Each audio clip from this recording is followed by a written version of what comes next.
Hello viewers, मैं हूं विशाल। आज हम देखेंगे ग्राफिक इक्वलाइज़र के बारे में। ग्राफिक इक्वलाइज़र एग्जैक्टली क्या है और उसका डिज़ाइन कैसा है, इस पे आज हम डिस्कशन करेंगे। तो आज मैं ग्राफिक इक्वलाइज़र के बारे में आपको शॉर्ट इंट्रोडक्शन दे दूंगा और उसे कैसे कनेक्शन कर सकते हैं उसके बारे में मैं आपको जानकारी दूंगा। सबसे पहले मैं आपको ये एक्सप्लेन करूंगा कि इनपुट से होते हुए आउटपुट तक मैंने क्या ऑडियो चेन यूज़ किया है। तो सबसे पहले मैंने लैपटॉप से म्यूज़िक कनेक्ट किया, जो कि EP2 जैक केबल से यहाँ पे कनेक्टेड है मैकी के Pro FX 12 वर्जन 2 मिक्सर में। और यहाँ से इसका आउटपुट जा रहा है XLR केबल के थ्रू, मिक्स आउट लेफ्ट इसका जा रहा है DBX IQ31 में, जो कि ग्राफिक इक्वलाइज़र है। और इसका आउटपुट जा रहा है मायर के UPA 1P स्पीकर में, जो कि बहुत ही पावरफुल स्पीकर है। ये कंटिन्यूस म्यूजिक मैंने यहाँ पे प्ले करके रखा है। ओके, तो अभी इस मिक्सर के हर एक चैनल स्ट्रिप में अगर आप देखोगे तो इसमें आपको 3 बैंड इक्वलाइजर दिया है। 3 बैंड का मतलब है यहाँ पे हाई फ्रीक्वेंसी है, जैसा कि आप साउंड में सुन सकते हो, हाई फ्रीक्वेंसीज बढ़ चुकी है। ओके, तो ये है 12 किलोहर्ट्ज की फ्रीक्वेंसी। इसके बाद यहाँ पे मिड फ्रीक्वेंसी दी है 2.5 किलोहर्ट्ज, यानी कि 2500 हर्ट्ज। इसको बढ़ाया या फिर कट किया तो आप साउंड में डिफरेंस सुन सकते हो। ओके, और लो फ्रीक्वेंसी है 80 हर्ट्ज, इससे बेस बढ़ जाएगा। ओके, और कट किया तो बेस चला जाएगा। इस मिक्सर के चैनल स्ट्रिप में आपको 3 फ्रीक्वेंसीज के साथ कट या बूस्ट करने की फैसिलिटी है। तो ये है 3 बैंड इक्वलाइजर। ओके, इक्वलाइजर के और भी कई टाइप्स है, उसके बारे में मैं अलग से वीडियो बना दूंगा। इसके बाद इसके आउटपुट में 7 बैंड इक्वलाइजर है, जिसमें आप 7 अलग अलग फ्रीक्वेंसीज को कट या बूस्ट कर सकते हो, यानी कि 125 hertz, 250 hertz, 500 hertz, 1 kilo hertz, 2K, 4K और 8K। तो ये 7 फ्रीक्वेंसीज आप इसको कट या बूस्ट कर सकते हो। ये जो 3 बैंड इक्वलाइजर है, इसमें और बाकी इक्वलाइजर में फर्क क्या है कि कोई भी दुनिया में कोई भी फिल्टर अभी तक ऐसा नहीं है जो, अगर आप यहाँ पे 12 किलोहर्ट्ज का फ्रीक्वेंसी कट कर रहे हो तो वो एग्जैक्टली 12 किलोहर्ट्ज का फ्रीक्वेंसी ही कट करेगा। ऐसा कोई फिल्टर अवेलेबल नहीं है, और इलेक्ट्रॉनिक्स के कुछ लिमिटेशंस है, उसकी वजह से वो ऐसा पॉसिबल नहीं है। तो इसका मतलब क्या है, अगर मैं 12 किलोहर्ट्ज की फ्रीक्वेंसी कट या बूस्ट करता हूं तो जैसा कि आप साउंड में फर्क देख सकते हो, 12 के उसके पहले के कुछ फ्रीक्वेंसीज और उसके बाद के कुछ फ्रीक्वेंसीज वो भी उसके साथ बूस्ट या कट हो जाएंगे। और ऐसा ही मिड फ्रीक्वेंसी के साथ भी होगा।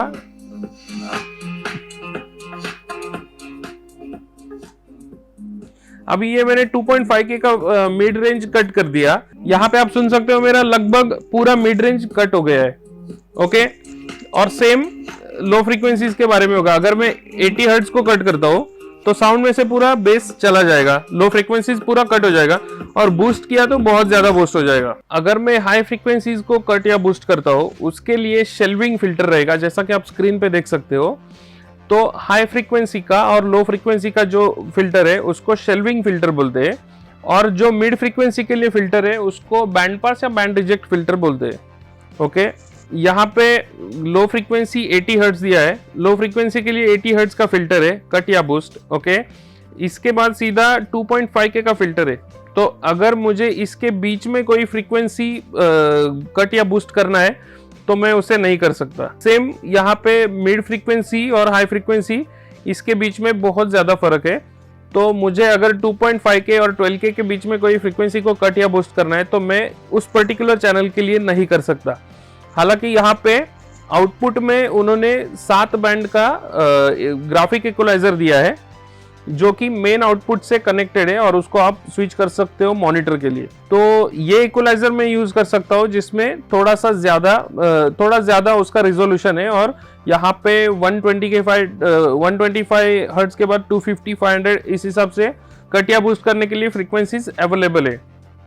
लेकिन फिर भी इसका अपना कुछ लिमिटेशन है। अगर मैं 500 की फ्रीक्वेंसी कट या बूस्ट करूंगा, अगर मैं 500 हर्ट्ज की फ्रीक्वेंसी कट या बूस्ट करूंगा तो उसके साथ में कुछ और फ्रीक्वेंसीज भी कट या बूस्ट हो जाएंगे, जैसा कि आप साउंड में फर्क देख।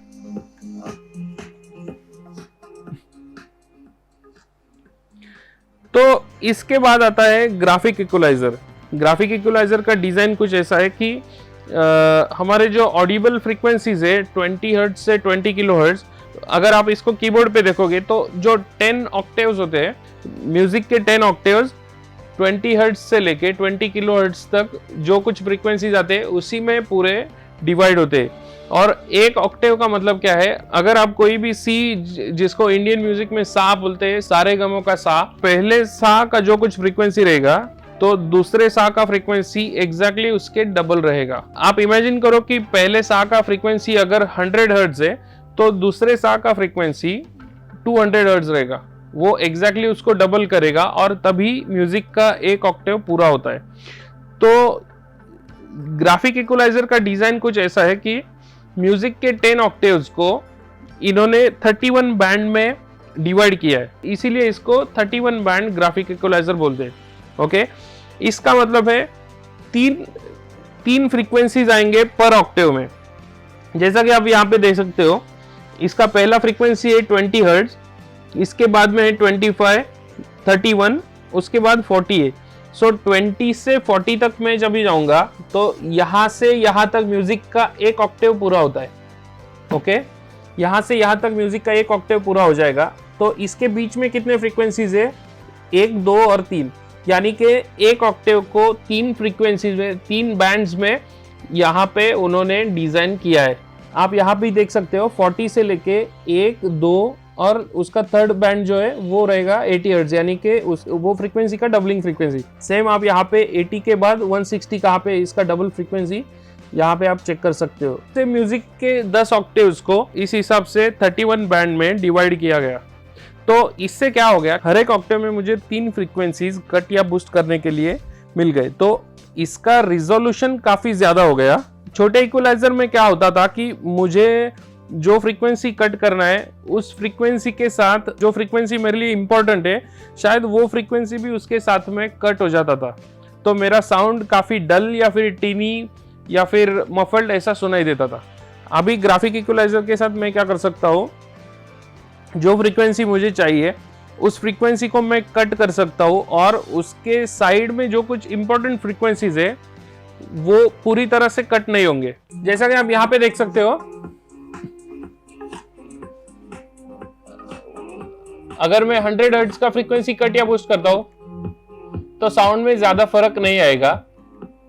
ओके, ये मेरा 100 हर्ट्ज का फ्रीक्वेंसी कट हो गया, ये बूस्ट हो गया, तो इससे साउंड में ज्यादा फर्क नहीं आएगा। वो इसलिए कि 100 हर्ट्ज के बाजू में जो फ्रीक्वेंसीज है, इसके साइड में जो फ्रीक्वेंसीज है, उनको ज्यादा इससे फर्क नहीं पड़ेगा। ये देखिए 160 का फ्रीक्वेंसी, 500 हर्ट्ज चेक करते हैं, 1K चेक कर सकते हैं। Okay, 2K, 4.5, 4K, 5K। तो इस हिसाब से आप जैसा यूज है उस हिसाब से इसको आप यूज कर सकते हो।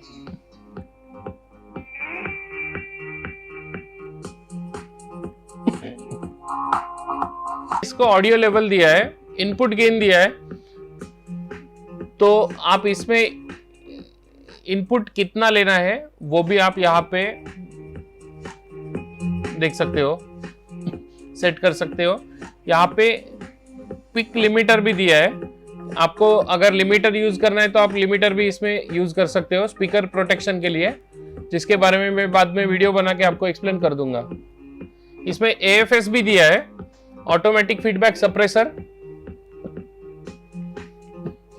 ऑटोमेटिक फीडबैक सप्रेसर जिसमें आपको फीडबैक के लिए आसानी होगी, जो ऑटोमेटिकली फीडबैक आने वाले फ्रीक्वेंसीज को कम कर देगा।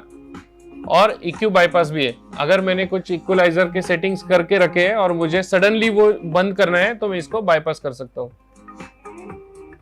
इसमें type V noise reduction circuitry है जो कि DBX का ट्रेडमार्क है। इसका मतलब क्या है, जनरली जब भी हम लोग ग्राफिक इक्वलाइजर्स के फेडर बूस्ट करते हैं, कभी कभी उसमें नॉइज फ्लोर भी एम्पलीफाई हो जाता है, तो शायद उसमें नॉइज आ सकता है उस पर्टिकुलर फ्रीक्वेंसी के लिए। तो DBX का ये ट्रेडमार्क है टाइप वी नॉइज रिडक्शन, जिसमें आप अगर ये स्विच दबाओगे तो उसका सर्किटरी अंदर एक्टिवेट हो जाएगा। इसके बाद इसमें रेंज दिया है, okay, range 15 dB plus minus, और यहाँ पे अगर आप रेंज देख सकते हो, यहाँ पे वो 6 dB प्लस दिया है और यहाँ पे 6 dB माइनस दिया है। इसका मतलब क्या है कि मैं अगर फेडर को मैं बूस्ट करूंगा तो 20 हर्ट्ज का जो फ्रीक्वेंसी है उसका रेंज 6 dB से बढ़ जाएगा, ओके। और सेम अगर मैं इसको कट करता हूँ तो उसका रेंज 6 dB से कट हो जाएगा। लेकिन अगर मैं ये बटन दबाता हूँ तो मुझे और भी ज़्यादा रिजोल्यूशन मिलता है, जिसमें ये इसका जो रेंज है वो 15 dB में कन्वर्ट हो जाता है। इसका मतलब अगर ये बटन दबाए तो मैं इस फ्रीक्वेंसी को बूस्ट करूंगा तो ये 15 dB बूस्ट हो जाएगा, अगर कट किया तो 15 dB कट हो जाएगा। अगर आप इस ग्राफिक इक्वलाइजर का बैक साइड देखोगे तो इसमें XLR के इनपुट अवेलेबल है, XLR के आउटपुट अवेलेबल है। अगर आप अनबैलेंस्ड कनेक्शन या फिर balanced jack to jack connection use करना चाहते हैं तो इसमें इनपुट और आउटपुट के लिए दोनों जैक भी अवेलेबल है। अगर आप इसको इंस्टॉलेशंस में यूज़ करना चाहते हो तो इस टाइप का कनेक्टर भी यहाँ पे अवेलेबल है। दोस्तों, ग्राफिक इक्वलाइजर का हम लोगों ने अभी जिस टाइप का कनेक्शन किया है, इसको मेन्स आउटपुट के लिए कनेक्ट किया था आउटपुट में, ओके। इसका मतलब है मिक्सर का मेन आउटपुट सीधा मेरे GEQ में गया और GEQ से सीधा स्पीकर में गया। तो इसका मतलब है ये मेन स्पीकर के लिए मैंने कनेक्शन किया। अगर मैं इसको मॉनिटर्स के लिए कनेक्ट करना चाहता हूँ तो मेरा मिक्सर का जो ऑक्सिलरी आउट है वो इसमें आएगा और इसमें से स्पीकर या फिर एम्पलीफायर या फिर जो कुछ मेरा आउटपुट प्रोसेसर है उसमें जाएगा। इसके बाद अगर मैं इसे इनपुट चैनल के लिए यूज़ करना चाहता हूँ तो मैं इसे इंसर्ट केबल के थ्रू चैनल में डायरेक्टली इंसर्ट कर सकता हूँ। कॉन्फ्रेंसेस में लेपल माइक्रोफोन्स या फिर गूजनेक माइक्रोफोन्स, जैसे पोडियम माइक भी कहते हैं, उस माइक के चैनल में आप इसको डायरेक्टली इंसर्ट कर सकते हो इंसर्ट केबल के थ्रू। इंसर्ट केबल को यूज़ करने के 3 तरीके मैंने मेरे दूसरे वीडियो में एक्सप्लेन किए हैं, जिसको आप ऊपर आई बटन पे क्लिक करके चेक कर सकते हो। तो अगर मैंने इसको इनपुट चैनल में इंसर्ट केबल के थ्रू कनेक्ट किया तो मुझे डायरेक्टली उस पर्टिकुलर चैनल पे 31 बैंड इक्वलाइजर मिल जाएगा और मैं उसमें इतने फ्रीक्वेंसीज कट या बूस्ट कर सकता हूँ। लेपल माइक्रोफोन या फिर पोडियम माइक्रोफोन के लिए ये काफ़ी हेल्पफुल हो सकता है। और अगर आपको चाहिए कुछ आपका पर्टिकुलर यूज़ है, रिकॉर्डिंग वगैरह करना चाहते हो, तो उसके लिए आप इसको गिटार या फिर कोई इंस्ट्रूमेंट के चैनल में भी सीधा इंसर्ट कर सकते हो। इनपुट के लिए आप इंसर्ट करोगे और आउटपुट के लिए आप मिक्सर के आउटपुट में से इसको कनेक्ट करोगे। इसमें फ़र्क ये रहेगा कि जब भी आप इसको इनपुट चैनल में इंसर्ट करोगे तो ये इक्वलाइजर सिर्फ उस पर्टिकुलर चैनल के लिए काम करेगा, और अगर आप इसको मिक्सर के लेफ्ट और राइट आउटपुट में कनेक्ट करते हो या फिर मॉनिटर के लिए आप आउटपुट में यूज़ कर रहे हो तो जो भी कुछ सिग्नल, जितने भी कुछ चैनल्स का सिग्नल उसमें जाएगा उसको वो अफेक्ट करेगा। तो ग्राफिक इक्वलाइजर का वीडियो आपको कैसा लगा इस बारे में कमेंट्स में ज़रूर लिखना। अगर आपको लाइव साउंड के बारे में कुछ भी डाउट्स हो तो मुझे कमेंट्स बॉक्स में ज़रूर लिख देना। Thank you.